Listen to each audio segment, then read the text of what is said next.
Hey guys, this is Brandon Wingate for Cast Iron Core, and this is the first in a series of videos over the following topic: functional and corrective strategy. So, point number one to consider is this: all athletes, 100% of athletes, and most people, okay? All athletes and most people are in need of physical therapy of some kind. Now, whenever we consider what physical therapy actually is based on the definition, it's going to be the following. Physical therapy is any series of corrective and functional strategies that are meant to restore your basal or normal physical function under given conditions. Now, that being said, it's going to be based on what your basal function is, so what you need to be doing normally, and what your given conditions are. So, a 75-year-old woman with osteoporosis and arthritis is going to have very different basal functional considerations versus a NFL linebacker. One is going to have to be considering, how can I get out of bed this morning, move around, and then get back in bed without severe pain or dysfunction in between. And an NFL linebacker is going to be saying, how can I be big enough, strong enough, fast enough to not get absolutely obliterated by this big guy on the other team? So your physical therapy is going to change based on what you actually need to be doing. But the bottom line is, all athletes, 100% of athletes, and most people are in need of physical therapy. Now, whenever you start looking at your physical therapy, there's a couple of things to consider. First strategy is the following: the difference between prehab, which is good, and rehab, which is crap. See, this is crap, smiley face. Now, the difference between prehab and rehab is your prehabilitative work is going to be considering the types of training you're doing and how to counteract any dysfunction that training is going to be building, versus rehab, where you're basically neglecting your functional capacities and you're neglecting your restorative and harmonizing practices, and you usually get injured, and that is considered the sign of dysfunction that was already existing. So we don't ever want to fall into a rehab category.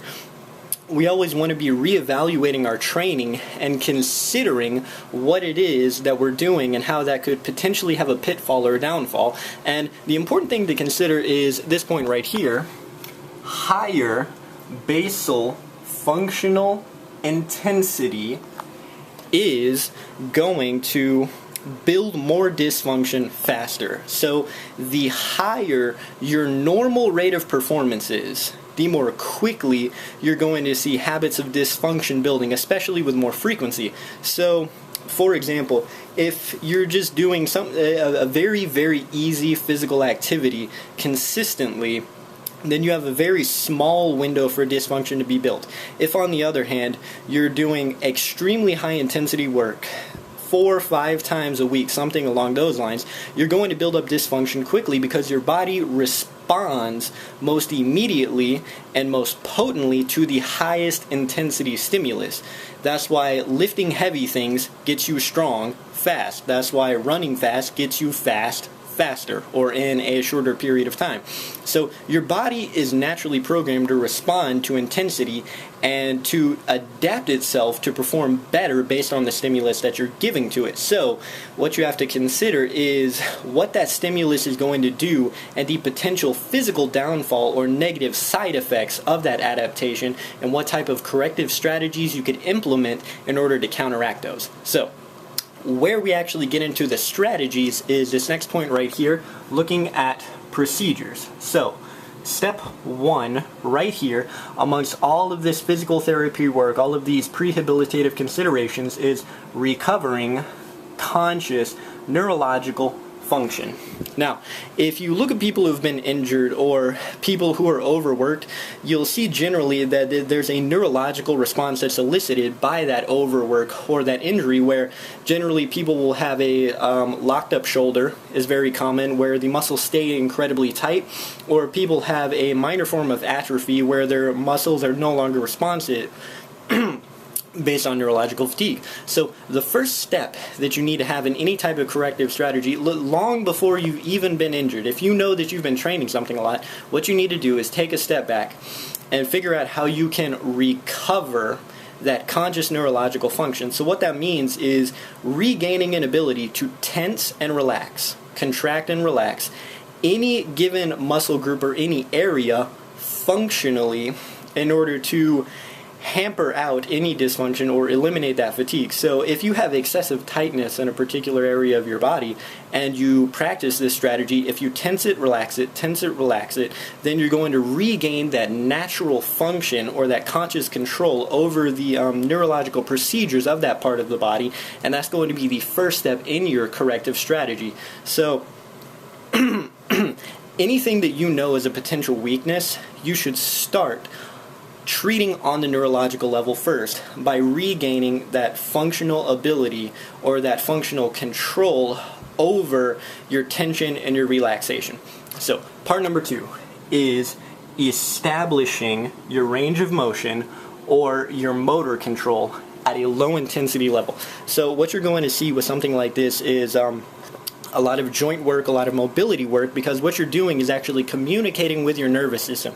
Your proprioceptors, they're little bitty sensors that pay attention to what muscle length you have as compared to your tension levels, and slowly doing mobility work is actually going to reprogram those and give you lost physical function in terms of range of motion. So you're going to get your range of motion back, you're going to get your fluidity back, and you just have to start out utilizing very simple low intensity procedures where you basically work your joint complexes, work different parts of the body that you've lost function in, utilizing different strategies that are going to be covered in the later videos. But what you're doing is regaining your range of motion, regaining your control in actual movement versus just tensing and relaxing in one position.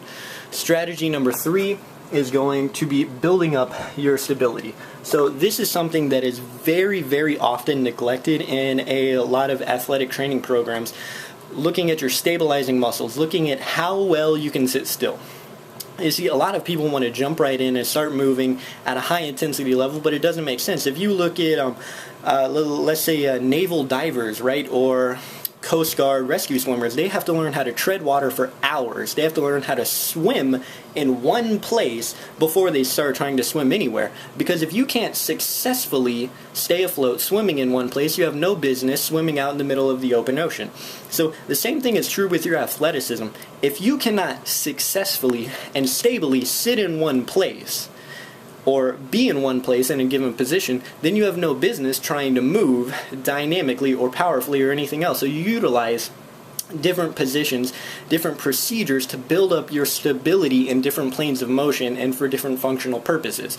Part number 4 is looking at progressive intensity and full range of motion strength work. So this is where you're going to have some very light functional compound movements, whether it's in the form of calisthenics, different types of kettlebell work, a lot of barbell work, but you want to look at the big whole body movements, so squats, deadlifts, presses, get-ups, all kinds of different calisthenics. And what you're going to do is slowly build up that control and that conscious full range of motion strength, where you're basically going through everything and all of those tiers above it. The previous 3 steps, building up that stability, building up your range of motion, building up that contract, relax function, except now you're doing it dynamically, or you're doing it through a movement, and you know that's really going to accelerate all of the things that you were doing in the first 3 steps.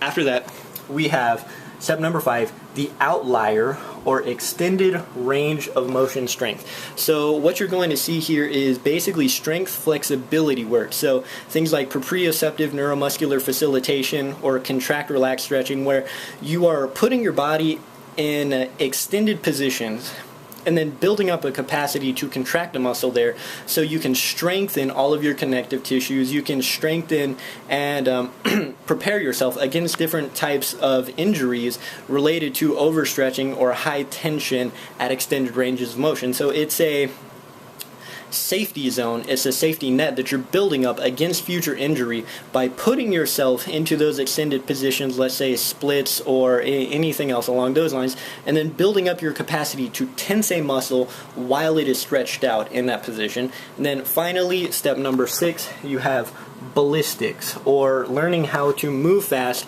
learning how to move dynamically and powerfully through full ranges of motion.